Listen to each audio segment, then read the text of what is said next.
So I think I'm going to be doing the regular slide.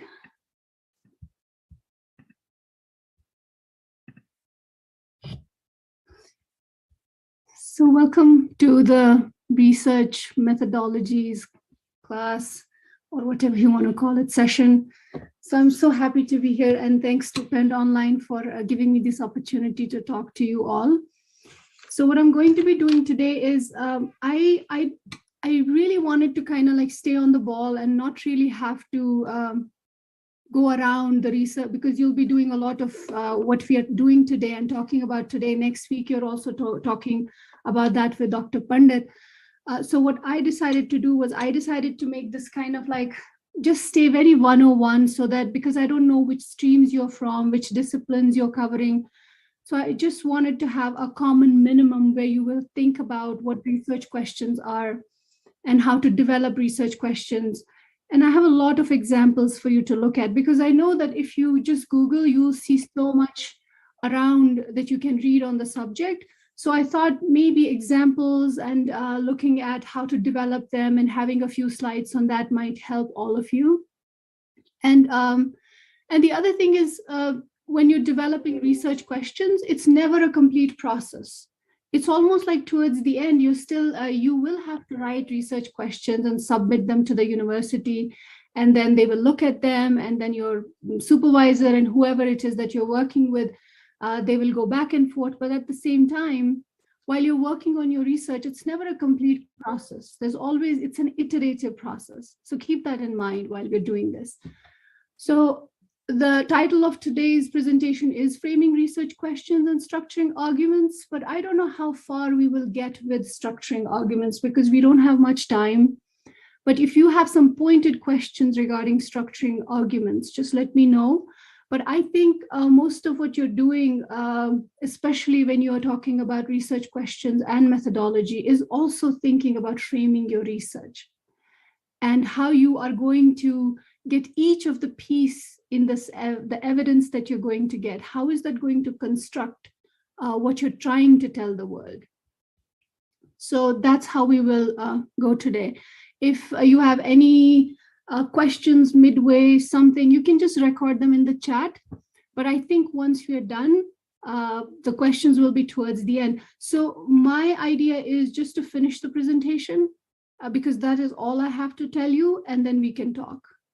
So does that look okay? If that's fine, if you have any questions, any concerns, just let me know at the outset.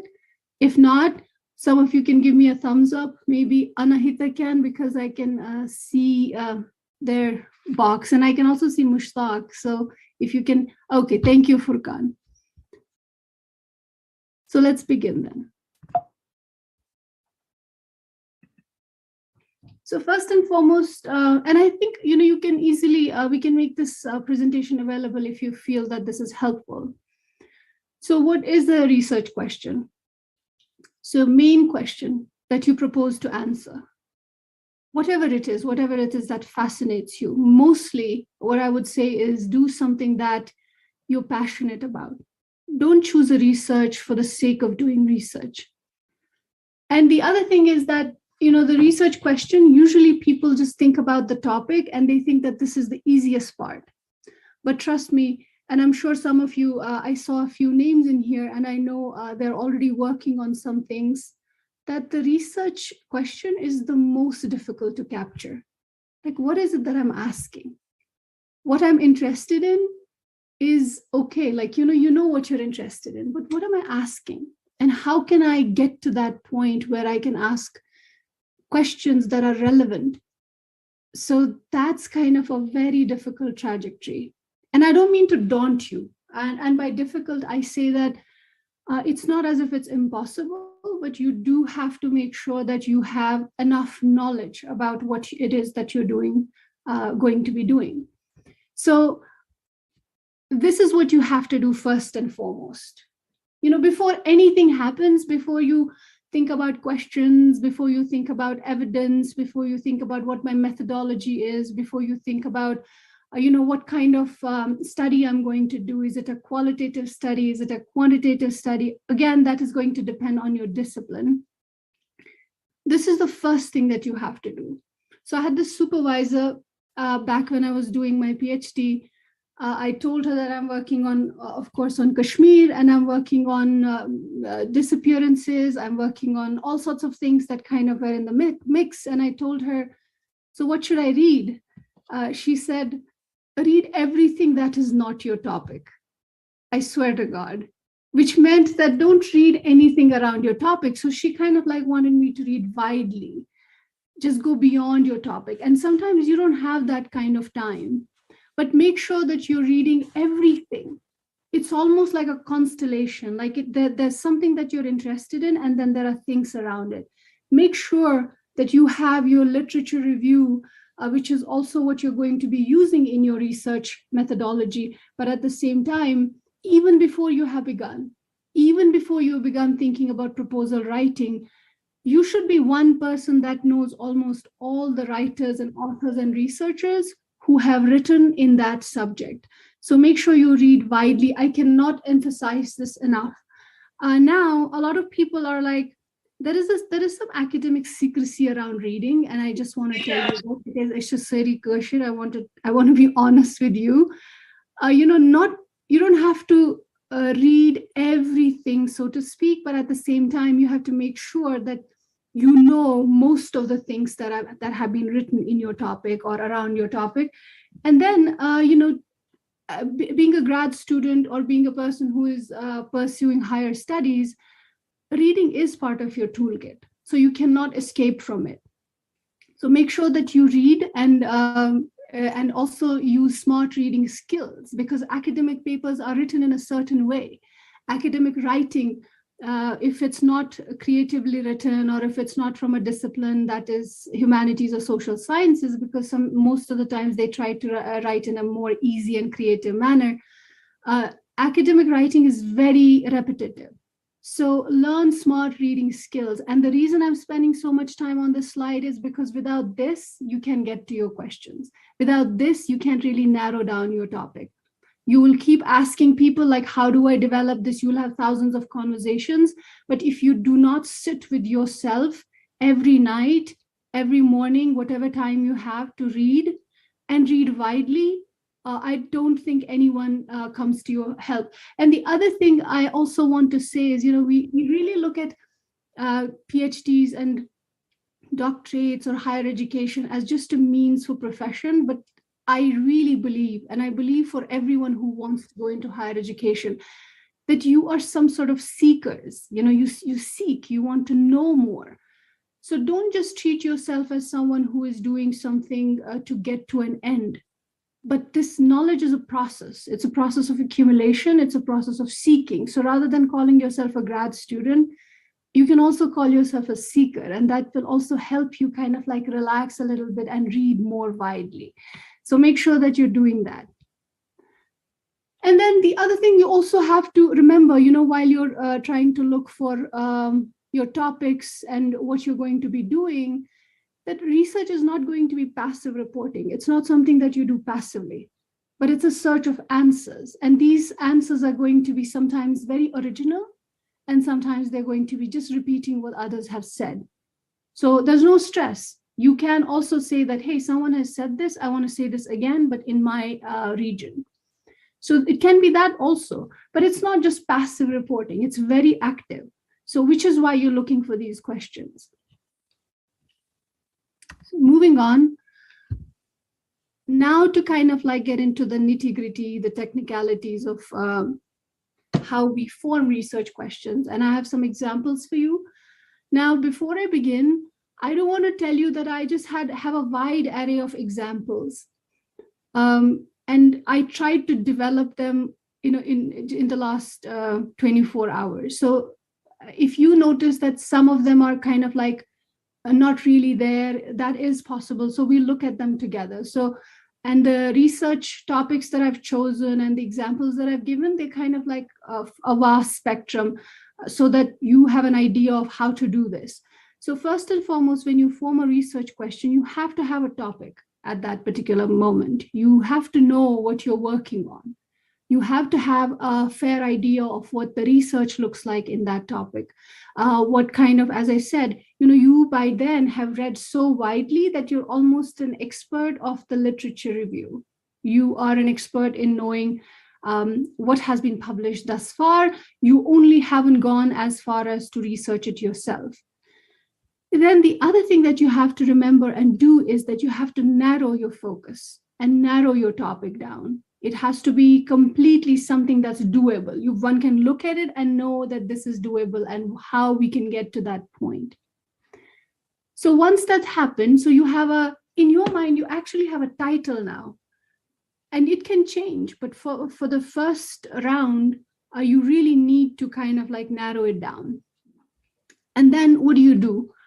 You formulate a research question that you want to ask about your topic. So you kind of like go further ahead, and now you're going to be like, I have this topic. So how do I ask questions that are going to help me answer this? And once you have those loose questions, you narrow them further down. And that is basically the process. And I'll give you some examples, but first I want to kind of lay down some things around the research questions. Why are they so important? I mean, you have a research question, but then you also have a set of guiding questions. Why are these questions important? Why is it that we have to have them the moment we have a topic in our head? Because this is a preliminary step in your research process. And there are also specific guides to your research question. There's going to be specific questions that you'll be asking that are going to make up your research. And as I said earlier, they are iterative and they may change as your research progresses and as you're writing, and that's not a bad thing. So always maybe your central question will never change, but sometimes that also changes. So be kind to yourself. Once you write them down, the moment you start doing your proposal, and then you have these research questions, you kind of like treat them very tentative. You know that they're going to be there, but they might not be there in the same form. Because your research and reading and your conversations, your field work, that's going to all affect and impact these questions that you have at the outset. So I would say that if you have a successful research, your research questions will fairly change as you move, as you get new information. And why do you have them? Why do you have these, the central question and the guiding questions? You have them because this saves you time. You're not kind of floundering around your research. You know what you're looking for and you go for it. And then does it change? As I said, it is an iterative process. It's going to change. So moving on. Again, reiterating why questions are important. They will address the specific issue, and then they will also help you break your study into manageable parts. So I'll give you some examples as we move on. And the most important is that they help you determine what kind of research you will do. Will you do a qualitative research? Will you do a quantitative research? And your questions always focus on the outcomes. What's going to be the outcome of this research that I'm about to embark on? And what am I adding new to this topic? So those questions are going to address that, which is why make sure that as you are starting to think about your research, think about your topic, you have several questions in mind, and one of them is going to be the central question, and the other questions are going to be the guiding questions. Now, before I move on, I do want to kind of like reiterate a little bit about a thesis. Some of you might have this question, and before that kind of like surfaces, let's kind of get this sorted and out of the way. So you have research questions, then you have thesis, and you also have hypothesis. So what's the difference and what are the similarities? And are they all different things? And if you have any misgivings and questions about this, we can take them in the Q&A. Right now, I just want to say that a thesis statement is your position on the topic. What do you say? What do you think? And it's often a research question, but it's kind of reworded in a way that manifests your position and your stance. And the main difference between the thesis statement and a research question is that your thesis statement makes a claim upfront. It's you saying your stance that you will validate in the study. So that's one thing. And then you have thesis and hypothesis. So for hypothesis, that's a legal proposition that is based on existing knowledge. And then that serves as a starting point of your investigation, which can be proved or disproved. And for thesis statement, it's a point or a claim that you make, and it can be maintained, it can be proved. So that's kind of like some things that you have to, these are parts of your research method, research proposal. So make sure, and they depend on the discipline. Some disciplines don't really require you to have a hypothesis. You might have a thesis. So like for anthropology, we don't have any hypothesis. We don't really do quantitative studies. So this is this hypothesis we don't really believe in kind of like proving and disproving something. It's always kind of adding to the knowledge, and we'll talk more about that. And that also connects to how you see and formulate and structure your arguments and your research questions. So now let's look at a few questions that are few topics and see how we can kind of like turn a topic into research question or into a thesis statement as well. So this might be helpful for some of you. So let's think about a general topic. And one of the examples that I took was, let's say I'm interested in female Kashmiri writers. So that's where I want to research. Let's say, say this is a student who is doing gender studies or women's studies in Kashmir, and they're interested in female Kashmiri writers. And what could the research question be? And the question that's going to guide their inquiry into the topic. Now they're interested in how women write, what do they write, but what are they going to ask? So I just had some questions here that are easy to kind of think about. They can be different, but they will give you a general idea of how to narrow it down and how to kind of use the research questions. Usually have a how in them, they have a what in them, and I'm going to talk about that in a little bit. So the general topic is female Kashmiri writers. So the research question could be something like, I'm not interested in their writing. I'm kind of like interested in the sociological aspect of it. Say I'm an anthropologist or I'm a sociologist. I'm not a literature student. So I'm going to be looking at the sociological aspect, the anthropological aspect. So I might ask, how do Kashmiri female writers work-life balance decisions affect their writing opportunities and promotion of their work? So note that I use the word how, there's no why. And I'll tell you in a little bit what that means. And then the other form of this, now the general topic is female writers, Kashmiri writers.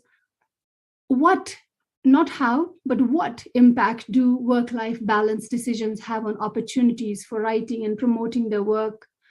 Oh, sorry, the have on female, there's some grammatical issue there. So there are two iterations of this question. One is using the how and another is using the what. This is actually affecting how you're going to do this in the field. And then your thesis is Kashmiri female writers encounter impediments that limit their growth. So that could be your stance, and you could prove it, you could disprove it, or it could just remain as is. So then another example could be like, you're interested in thinking about female lawyers in Kashmir. How does, and the research question could be, how does gender affect in clients hiring legal assistants in Kashmir? So you're kind of like looking at their careers, like how do their careers develop? Who hires them and who doesn't? Do they have the full careers that they want to have as a lawyer inside this region? And then you're also kind of like using another iteration of it, which is a what iteration, like what impact do hiring practices of clients have on careers of female lawyers in Kashmir? So now you're using two iterations, like how and what. And your thesis statement could be female lawyers in Kashmir are not hired readily in comparison to male lawyers. And this could even be a hypothesis. And you can even change it. These are not, and again, like if we look at them and then we start thinking about what kind of evidence we have, how do we do this in the field, suddenly these questions will change and you will be moving words. And that is something that I want you to think about. Once you have a topic and you narrow it down, you turn it into a research question as we see here, you will write that down, you will print it out, you will write it 1,000 times in your notebook, and you will see, you will kind of like change it every now and then. You will play on with the questions on your Word document, whatever is easy for you. Because that is the process. That's how you kind of like fine tune them. That's how you kind of like, as they say in Urdu, nok palak durust karna. That's what you do when you have these questions. So the first set of questions is always not the final version or final form that you will have. So why? I mean, the questions that I used had what and how, because they kind of indicate a qualitative study. So if you have why questions, that kind of indicates, not always, but most of the time, it indicates that you're looking for a cause and effect. And that's not what qualitative studies do. Qualitative studies usually look for something that kind of adds to a gap or some confusion, or they're making an entirely new theory. So mostly when you kind of encounter qualitative studies, you will have what and how questions, or even do questions rather than why questions, which is why I had that how and what in highlights. And I was kind of like trying to formulate questions that would produce a qualitative study in the examples before. So now to think about like how do, this is another sort of exercise in narrowing down your topic. I thought that this might be helpful for us and for most of you to kind of like hit on those research questions that you're trying to formulate. So this should be professors, it shouldn't be managers, sorry. So, oh God, so what do you do if you have a topic that you're interested in female professors in Asia and South Asia? So there are three things you can do. You can kind of like limit your topic by location. You can limit your topic by sector, where you're kind of like where they're teaching, or you can also look at a time period. Like these are different ways of looking at your topic. So let's say your narrowed topic is female professors in Asia and South Asia. Now, Asia and South Asia are very big. So how can you further narrow it down? So let's look at female professors in Kashmir. So how can you further narrow this down? So maybe you are looking at their, again, let's say we're looking at their careers. We're not looking at what they teach or how, but we're looking at how do they get promotions, and do they get promotions or not? So your research question, because you have limited yourself by location, and that's different ways of looking at this problem that you've chosen, which is female professors. How is the promotion of women to upper management in higher education departments in Kashmir different from that in the US? So you kind of are doing a comparative study here, and you're kind of like driven by location. And of course, your research is going to throw up new things. Or you're limiting by sector. The first narrow topic for us would be, because now we are interested in, as I said, female professors. Let's say we are looking at female professors in private and public higher education, private and public universities. So we're kind of like limiting ourselves by the sector. But then you kind of like think about Kashmir and think about, is it feasible? Like how many private universities are there? Or maybe you also look at some other countries, or you look at maybe some different states in South Asia. So what you will do is you kind of like, if you are focused on Kashmir, you'll be like, no, this probably isn't feasible for me because this doesn't work like that. We don't have as many private universities. So let me look at, but we do have a lot of government higher education departments. So you further narrow it down to government higher education departments, which would be like maybe higher education, the high schools, or it could be universities and colleges, and you could further narrow it down. And then maybe you could have a question like, how do female professors' work-life balance decisions affect their opportunities to be promoted to upper management positions in higher education departments? So you kind of like looking at a certain group of women, and then you're looking at, you could further narrow it down after this. And as I said, these are iterative questions, and this is an iterative process. You can further narrow them down to, maybe you want to look at only several colleges. You want to look at only the Kashmir University and some other universities. So That's how you kind of like go further and further down, because the narrower your question is, the more chances that it's going to be something doable. Because after everything is said and done, there is a saying that a good dissertation is a finished dissertation, and a finished dissertation usually has a good set of questions that are doable.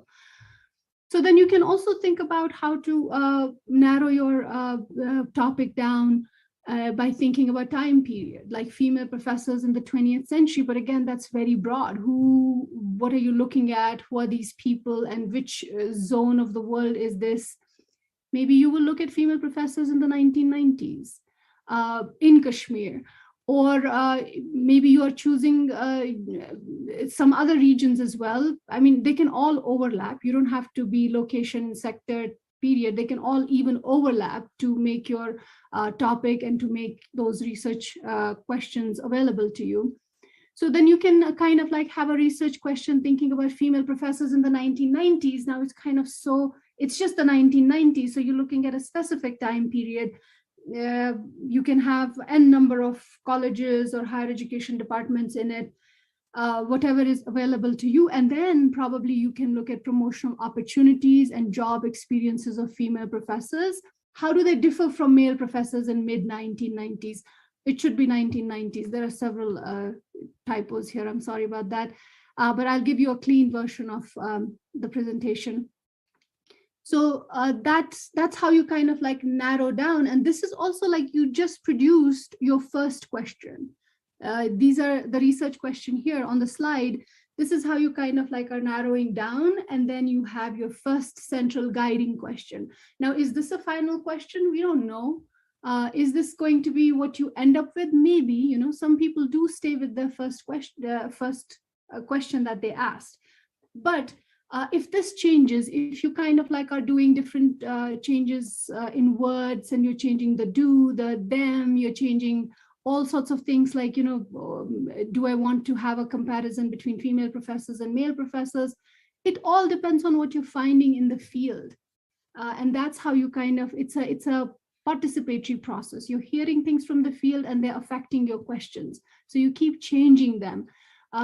But of course, the first proposal that goes to someone, especially when you are at a proposal writing stage, then you have to give some questions that look semi-solid, that are going to stay with you, that are permanent.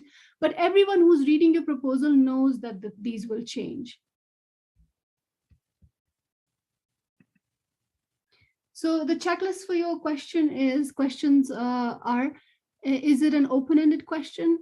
Is it a how and what question? Because why question assumes that there is a cause and effect. So usually we avoid why questions, especially in a qualitative study. And then you also think about, is it appropriate in scope? And I have some examples in all of this. So I'm not going to be giving examples as I go through this checklist. Is my question focused and narrow enough for your project or for your paper that you're writing? Does it suggest factors that can be measured? Because in a research question, you're also kind of like giving things that can be measured. You are guiding the research as well.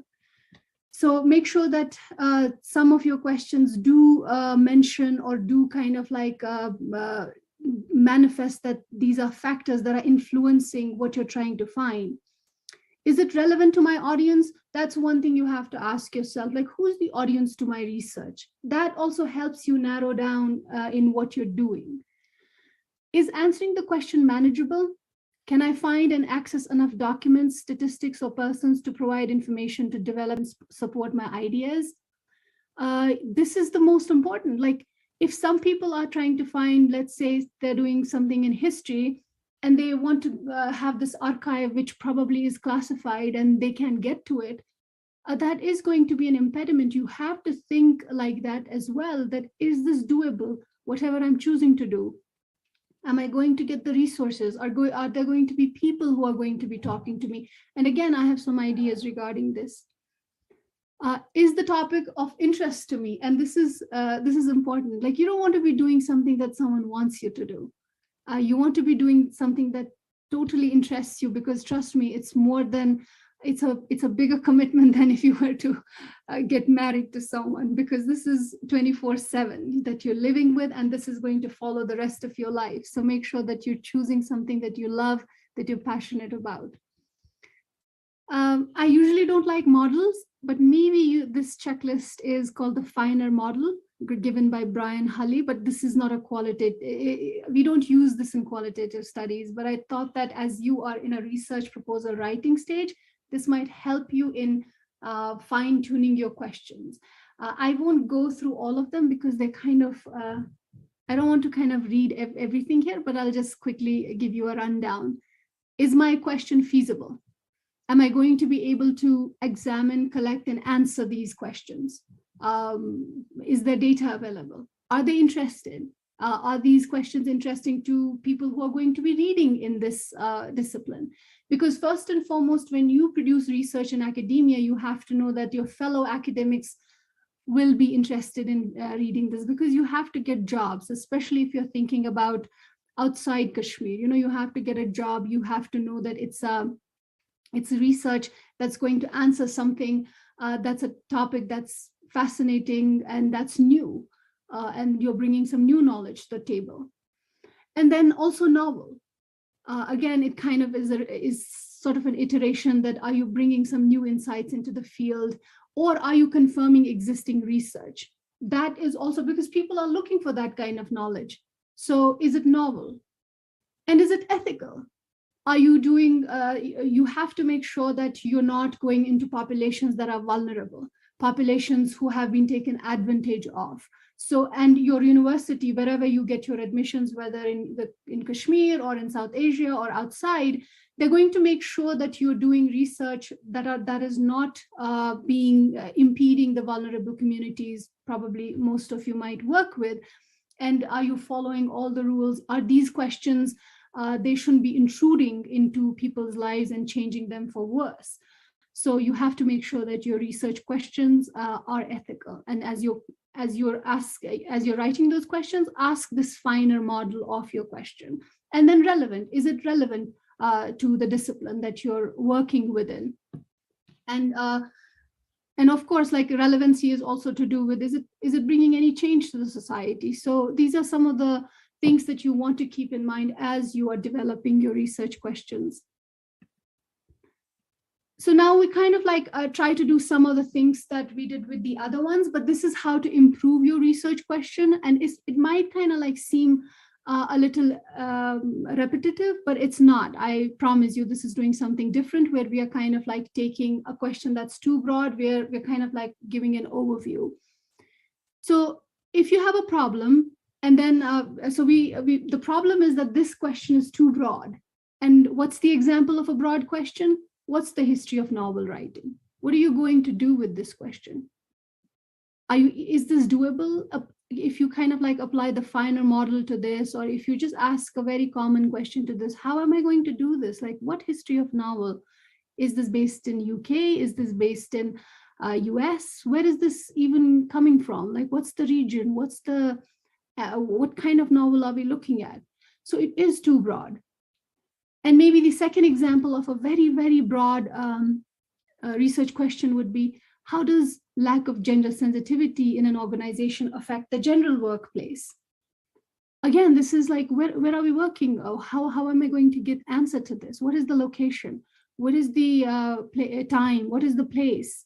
And so you have to kind of like start thinking about narrowing it down. So how can we narrow it down? So let's try this. Let's focus on a specific subtopic that kind of comes under this. So we could be looking at, what's the history of Kashmiri novel writing in Kashmir between 1931 and 1975. I chose them randomly, the dates. But it kind of like gives you an idea that you can look at a specific location and you can look at a specific time period, as we did earlier. But this is kind of how you start thinking about your research questions and fine tuning them. And similar is what is a narrow question? Something that is too narrow, and how do we improve that? A too narrow of a question would be, the example is, I don't know how all of you look very young and are of course very young, but there was a bookshop called Kashmir Bookshop on the Polo View, where the I forget the name now. Sorry. On the Polo Street, there used to be a bookshop called Kashmir Bookshop. It was probably only one of the 2 or 3 bookshops in Srinagar. So it closed down in the early 2000s, I think. So if you were to make a research question out of it, you would say, how did the closing of Kashmir Bookshop in Srinagar affect the reading habits of Kashmiris? Now, this is too narrow of a question. Like, how are you going to think about one bookshop and who would go there? And you kind of like assuming, or maybe not assuming, but you kind of like thinking that it must have affected the entire Kashmir. This is too narrow of a question. Or if you were to think about, does Hong Kong have universal health care? The answer here is obvious, because you can do a simple Google search and then it's not much of a study. So how do we kind of like make the Kashmir Bookshop question a bigger question, like thinking about a larger context and creating a topic that's going to be not only investigative, but it's also helpful and make us understand how people in Kashmir read or what have they been reading. So maybe you could be doing something like, what influence did access to less bookshops have on reading habits of Kashmiri students between 1995 to 2008? So you kind of, I just threw in the dates in there because I thought that, that also gives us an idea of how to further narrow it down. But let's say you started doing this and then you found out that you don't have much data between 1995 to 2008. So you completely do away with the time period and you say, I'm going to look at this from, let's say, whatever time till current period, because you have data for that. You have met a lot of people who are going to talk about this. So that's how you kind of take a narrow topic and then kind of make it into a bigger, larger context, but you also have a pointed, narrower focus. So for the Hong Kong question, like, does it have universal healthcare? You could be doing something like, how did healthcare professionals influence the political process that enabled Hong Kong to establish nationalized healthcare? So you're actually doing the same thing. And I'm not saying that this is some kind of a shallow way of looking at it, but now you have a more, you kind of like have factors that you'll be looking at, but you probably are answering the question like that it does have universalized healthcare and it's nationalized and they're doing really great. So your research is going to find out that why they're doing so great. What was the political process that enabled them to do this? So you pretty much are kind of like a detective here. You're kind of like going to these places. So sometimes a researcher, it might really, it might help you to think of yourself as a detective, like going back and sort of like, constructing all of those things that made this current situation. So the other question that kind of looks very narrow, that's the problem with it, is what decisions made in secret meetings caused the US to institute the Planetary Defense Coordination Office? Believe it or not, that is an office. I didn't know till yesterday.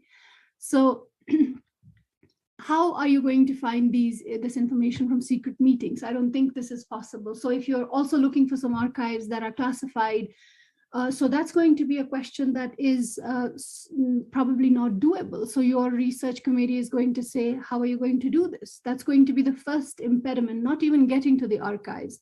The first impediment is going to be people asking you, this question is not possible. So instead, what you could be doing is you could be talking about the same thing, but you could say what factors influence the formation of Planetary Defense Coordination Office in the US. So you don't have to go to the secret meetings, but you are looking at the entire process, and the secret meetings could be part of that, and you could get some information about those or not, and that doesn't matter to your research. So this is how you kind of like have research questions as you are developing them, and this is how you kind of like narrow them down from what your topic is first and foremost, which you narrow, and then you kind of narrow it further down into the research questions and how those research questions are going to feed your main question. So look at it in that manner as well.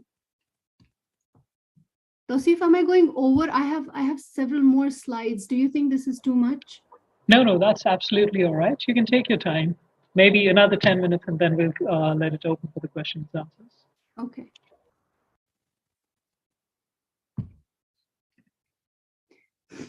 So again, I just wanted to more focus on questions and how they could look like, because I feel like maybe we can do a little exercise later on. So for example, this is a completely unclear research question. How should social networking sites address the harm they cause? Can anyone drop in chat why this is an unclear question? Just a line or two, or all of you, or some of you, whoever whoever wants to answer, or you can just open your mic and just answer. How is this an unclear research question? How should social networking sites address the harm they cause? Rizwan has raised his hand. Yeah, you don't have to just go ahead because I don't think, go. Yeah, so speaking of how should social network sites address the harm they cause, firstly, to begin with, they don't specifically refer to any particular social networking site.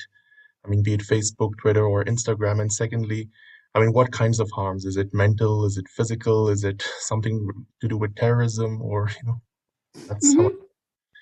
So it's completely unclear. And you said, who am I listening to right now? Yeah, it's Rizwan here. Okay, Rizwan.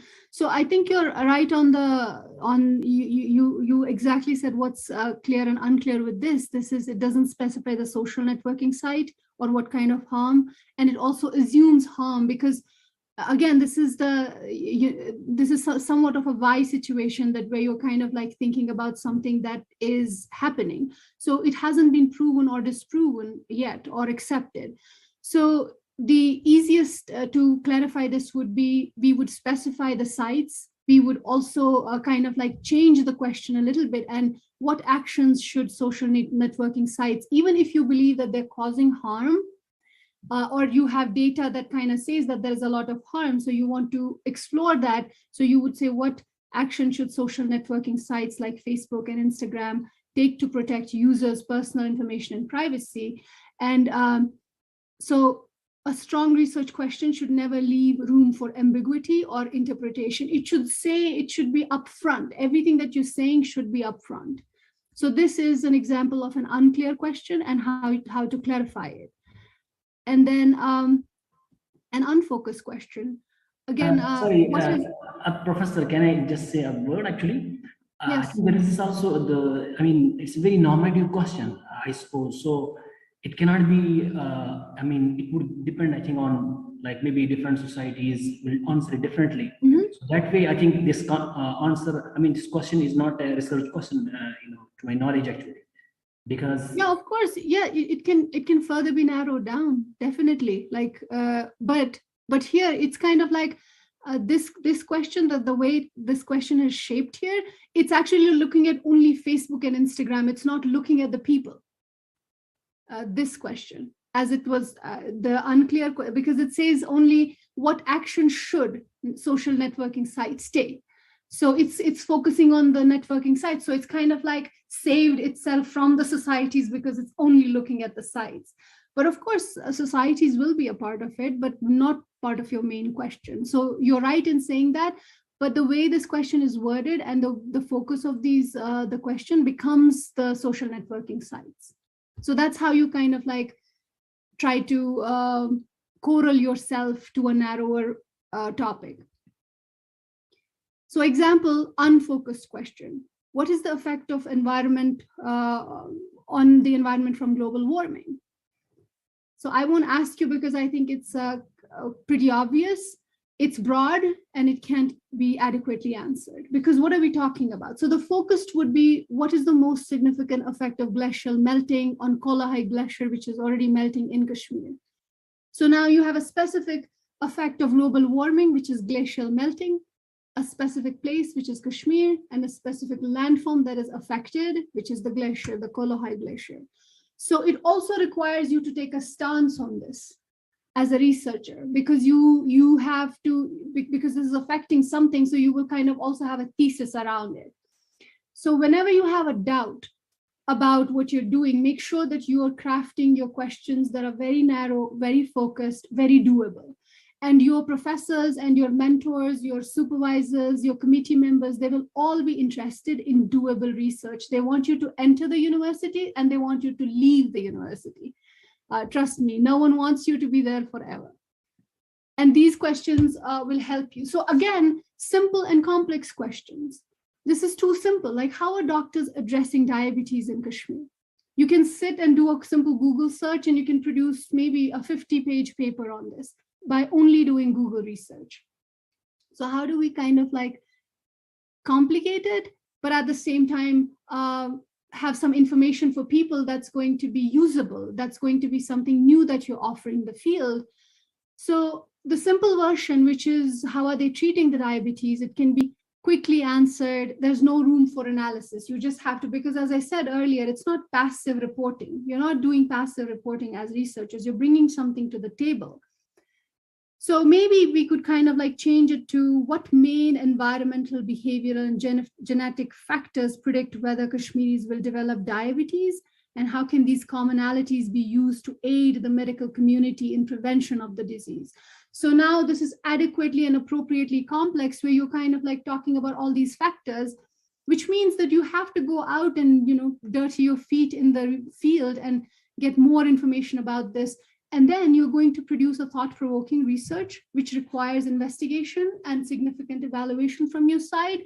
And it's also going to add to the knowledge that is present in this area and in this topic. So one rule of thumb is that if you choose a topic, or if you choose research questions that can be easily answered by Google, that can be easily answered by a book or two, that's not the research you want to be doing. So it's not going to be an effective research. So I'll quickly go over this slide because I don't think we have that much time, and I don't want to bore you too much. So there are a couple of ways that you can kind of like look at the research that you're reading or the reading that you're doing in order to find what it is that you want to do. One of them is gap spotting. It's identifying. So when you're reading this, let's say you read tomes and tomes, and now you have a great wide array of reading in your topic. How do you arrive at what you want to do? So you might want to identify various gaps in the literature, and that could be where you come in. And also, gap spotting is kind of safe. It doesn't challenge assumptions in the existing literature. It just addresses the gaps. So there are three basic ways you address these gaps. One is confusion spotting. That means when there are contradictions in the literature, you read two papers and both of them are saying something different. I have several examples, but I don't want to give any more examples. I just want to kind of say, if you read two papers and two of them are saying different things about, let's say, about the glacial melting, one is saying, no, it's not happening. The other one is saying it's happening, but you have evidence, you kind of have seen this happening around Kashmir. You'll be like, okay, I can talk about Kashmir and I can bring this in. And that is going to be confusion spotting way of trying to come up with your research questions. And then also neglect spotting. If something has been overlooked, if something has been under-researched, if something has been said, but it doesn't have enough empirical data, and you can come in there. So again, it's all connected to how much you're reading. And then also application spotting, which is an alternate perspective that you give, that this literature needs to be extended. There needs to be more to this. There needs to be complemented. This needs to be supplemented. So these are ways that you can read, and you can kind of like compare different articles. You can compare different researches that people have done. And then in those, you can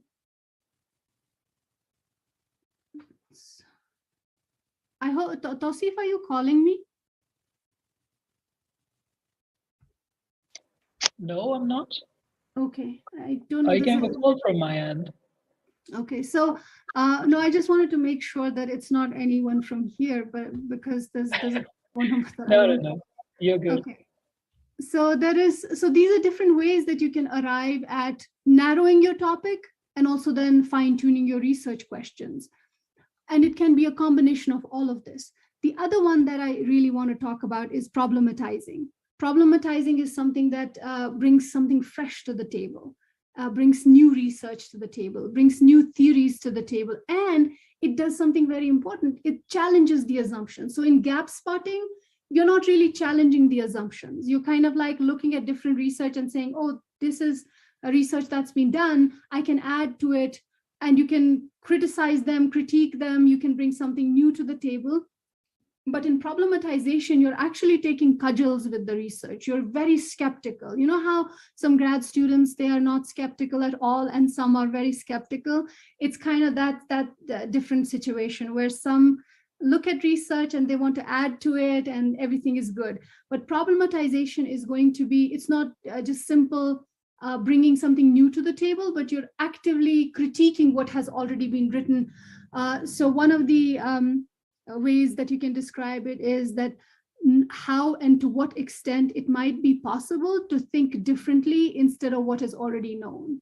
And this is a quote from Foucault. So problematization is also the way in which you kind of think about your research questions, that are they bringing something new to the table? Are they challenging some assumptions that have already preceded? So I think I talked about this. And how many research questions do you need to have? I would really suggest have 3 research questions or 6, whatever.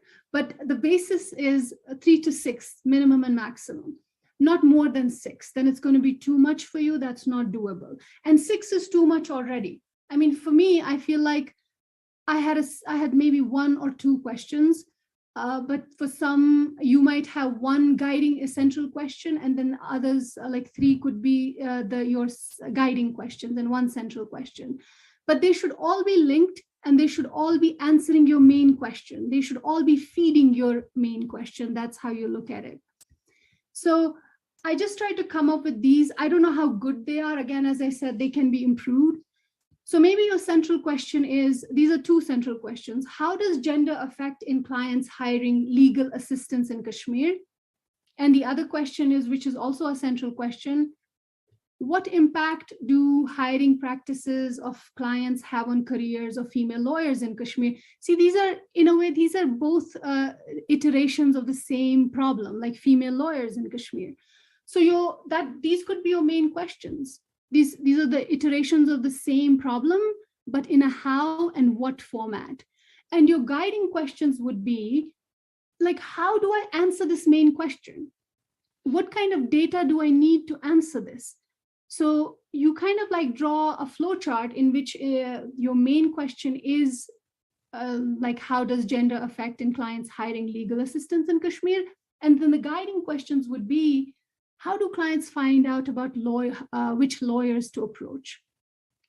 So you can figure yourself out, or you can kind of like imagine yourself asking this question of someone, because that is going to get you to your main question. That's going to feed your main question. And then another guiding question might be, do clients consider gender of the lawyer before hiring? And another question might be, how much impact does legal fees affect hiring lawyers? Or how much does public opinion factor in the decision? So your guiding questions usually, like, you have 1 central question, and there are the iterations of the same question, like a how and what. But then all of these are basically feeding the first question. They are gathering answers as to how to answer your central problem. And they have to be really, and all of these, if you look at them, they're taking you to different places. They're taking you to different people to talk. They're taking you to different literature. They're taking you into the field. So your research questions actually tell you how your study is going to look like. Do you have to talk to people, or do you only have secondary sources? So it's very important that you write your central question, whatever your proposal is, write your central question today. Write your guiding questions today, and take it further from there, because you're going to kind of write them, and then you're going to revise them, and you're going to go back to them. And also try to imagine how each question is unfolding in the field, because that imagination is very important. I don't know what my next slide is. Yes, asking yourself about your readers. I think, and reviewing your question. I talked about this. I think we are just about done. Yeah. I think we can end here.